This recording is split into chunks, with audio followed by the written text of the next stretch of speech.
Oke, selamat datang semuanya. Kali ini kita bakal bahas sesuatu yang, monumental banget di dunia software kreatif. Yup, kita lagi ngomongin pengumuman dari Canva yang bener-bener mengubah peta permainan buat para desainer profesional. Jadi gini, ceritanya itu berawal dari sebuah frustrasi yang udah lama banget dipendem. Bayangin deh, selama bertahun-tahun, para desainer profesional tuh ngerasa kayak, gimana ya, mereka cuma nyewa alat kerja utama mereka. Kuasnya pelukis kan nggak disewa ya kan? Nah, kenapa desainer harus nyewa software mereka? Sentimen inilah yang jadi panggung utama buat Affinity. Nah, biar kita paham seberapa besar gebrakan ini, kita mesti lihat dulu situasinya. Kita tahu kan, industrinya didominasi sama software langganan yang mahal. Plus, belakangan ini banyak yang mulai ngerasa capek sama AI. Dan keluhannya ya itu-itu aja. Kita semua udah sering denger kan, biaya langganan bulanan yang tinggi. Rasanya kayak terkunci di satu ekosistem aja. Softwarenya makin berat sama fitur-fitur yang nggak kita pakai, terus dipaksa pakai AI generatif. Pilihan buat beli lisensi permanen? Hampir nggak ada. Kondisinya tuh udah matang banget buat diguncang. Rangkaian kejadiannya ini bener-bener bikin tegang. Coba bayangin, bulan Maret 2024, Canva yang kita kenal banget sama model langganannya, tiba-tiba mengakuisisi Affinity. Wah, penggunanya langsung khawatir dong. Terus awal Oktober 2025, Affinity mendadak stop semua penjualan softwarenya. Spekulasi langsung liar kemana-mana. Komunitasnya bener-bener nahan napas mikir, ini mau dibawa kemana?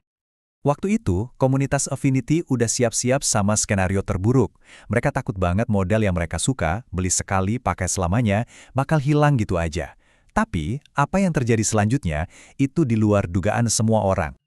Jadi, pertanyaan besarnya di benak semua orang ya, ini, pas Canva masuk, apakah ini artinya akhir dari era bebas langganan buat Affinity? Apa mereka bakal ikut-ikutan raksasa lain dan ganti ke model langganan yang mahal? Dan, boom! Inilah jawabannya. Pernyataan dari CEO Affinity, Ash Hewson, yang bikin semua orang kaget. Bukan naikin harga, bukan juga model langganan baru, tapi sepenuhnya gratis, selamanya, buat semua orang. Gila kan? Ini langkah yang belum pernah ada sebelumnya di industri ini. Dan Hewson negasin lagi, ini bukan gimmick, bukan promosi sesaat. Ini lebih dalam dari itu. Ini adalah sebuah pernyataan, komitmen buat kebebasan kreatif kita semua. Pesannya jelas, alat profesional itu harusnya bukan barang mewah, tapi hak setiap orang kreatif. Oke, jadi pertanyaannya Affinity yang baru dan gratis ini sebenarnya kayak apa sih?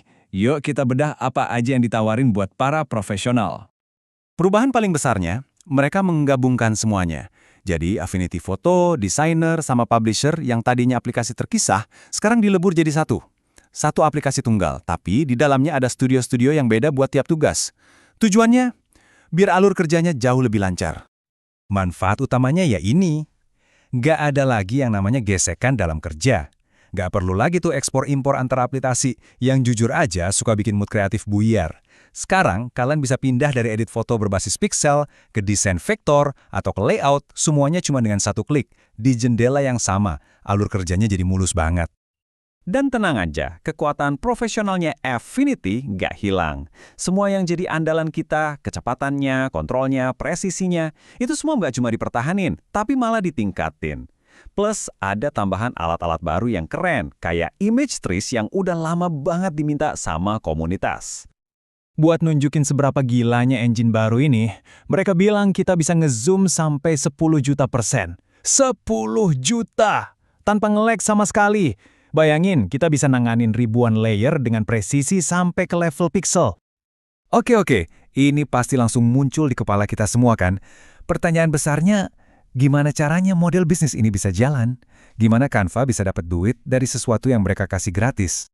Wajar banget kalau kita skeptis. Maksudnya, suite profesional, gratis selamanya plus dapat update, kedengerannya terlalu bagus buat jadi kenyataan. Jadi, what's the catch? Di mana udang di balik batunya? Nah, ayo kita bongkar strategi bisnis di baliknya. Nah, ini dia kuncinya. Strategi yang mereka sebut craft and scale. Gampangnya gini, bayangin seorang desainer pro bikin aset brand yang super detail dan keren pakai Affinity. Ini bagian craftnya, proses penciptaannya. Nah, setelah jadi, aset itu diupload ke Canva. Di sana, tim marketing atau tim lain bisa pakai aset itu buat ratusan postingan sosmed, presentasi, dan lain-lain. Itu bagian scale-nya. Jadi, dengan menggratiskan alat craft, yaitu Affinity, Canva sebenarnya lagi memperbesar kolam ekosistem scale mereka. Jadi, modelnya jelas banget. Aplikasi utamanya dengan semua tool profesionalnya itu 100% gratis. Satu-satunya yang berbayar itu cuma kalau kita mau pakai fitur AI generatif dari Canva. Itu pun opsional dan butuh langganan Canva Premium. Kalaupun kita nggak pakai AI-nya sama sekali, aplikasinya tetap berfungsi penuh tanpa masalah. Jelas, langkah segede ini pasti bikin geger. Nggak mungkin diam-diam aja. Sekarang, yuk kita lihat kira-kira apa dampaknya buat seluruh industri software kreatif. Kutipan dari Fast Company ini pas banget buat ngegambarin situasinya. Mereka bilang, Canva ini kayaknya lagi meluncurkan bom hidrogen, baik secara filosofis maupun strategis, ke salah satu kompetitor terbesarnya. Jadi ini bukan sekedar rilis produk baru, ini adalah tantangan langsung ke sang raksasa industri, Adobe, dan model bisnis langganan yang udah mereka kuasai selama ini. Jadi intinya kenapa ini penting banget? Pertama, ini nantang model bisnis langganan yang udah jadi standar. Kedua, ini membuka akses alat pro buat semua orang, pelajar, freelancer, studio kecil.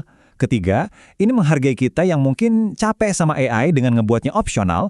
Dan terakhir, ini ngeblerin batas antara desainer pro yang mencipta dan tim lain yang memperluas konten itu. Pada akhirnya, ada satu pertanyaan besar yang tersisa. Apakah ini akhir dari era kita bayar mahal buat software kreatif profesional? Atau ini justru awal dari perang baru untuk memperebutkan desktop kita, para kreator? Langkah berani Canva ini pasti bakal ada balasannya. Apa artinya semua ini buat masa depan kita? Cuma waktu yang bisa jawab.